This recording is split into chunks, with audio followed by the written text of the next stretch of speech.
Joining us now from House Oversight and from the House Education Committee, he's Congressman James Comer. It's great to have you back on, Congressman.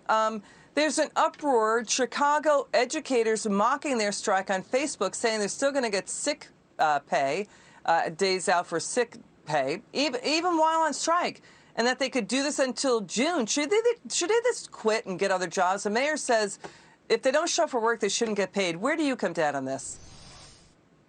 I agree with the mayor for the first time ever. I mean, their job is to teach our children. And unfortunately, what we're seeing is the teachers' unions have taken control of the public school systems in the largest cities in America. And guess what? Those are the school systems that are failing. Those are the school systems where we've seen the test scores decline the most. And it's a direct correlation to having virtual learning.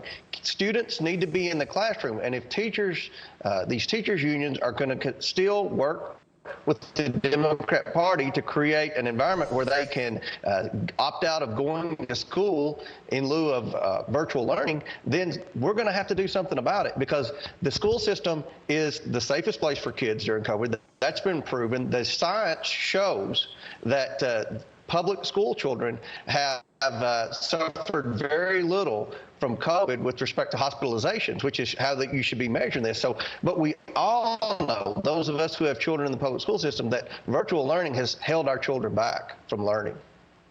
We hear you loud and clear, Congressman. Let's watch Mick Mulvaney. He was with us last night. We're going to watch a Chicago teacher on this issue as well. I'd like your reaction to this. Watch. Should they dock their pay for every day they're off? Yes, if you don't work, you shouldn't get paid. That is a basic concept in this country. Look, the folks who pushed back on the Biden administration against the vaccine mandate in the first place were unions, folks who were generally associated with the left. In the previous strikes, I already made that decision because I joined the Chicago Public Schools as a teacher, first and foremost as a teacher. And my role, I believe my role, should be inside the classroom with my students. Should not be in the picket line. I did not join CPS to be a union member. First and foremost, to be a teacher. And secondly, I believe that there are ways to fight City Hall. You don't dangle the plight of the kids in the middle of the fight just to seek your demands. But I have something against people using the union as a tool for political gain. And that's my stand. Yeah, and it's also about money. I mean, what did Chicago and its schools do with the nearly $2 billion in taxpayer money it got in COVID relief to keep schools open? That's out of like $150 to $200 billion that was given to schools. What did they do with the money?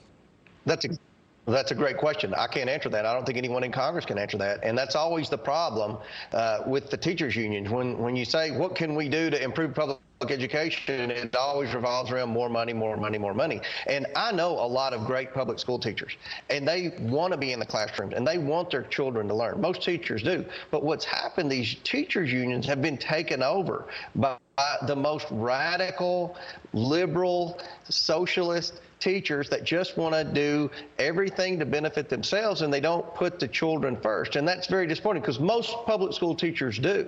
But these teachers' unions are just going to have to look in the mirror and say, we're failing our children, we're failing public education, and you know, if you're not going to work, you shouldn't get paid. There are 10 million jobs available in America right now. Any teacher that doesn't want to be in the classroom shouldn't have any trouble finding a job in the private sector right now.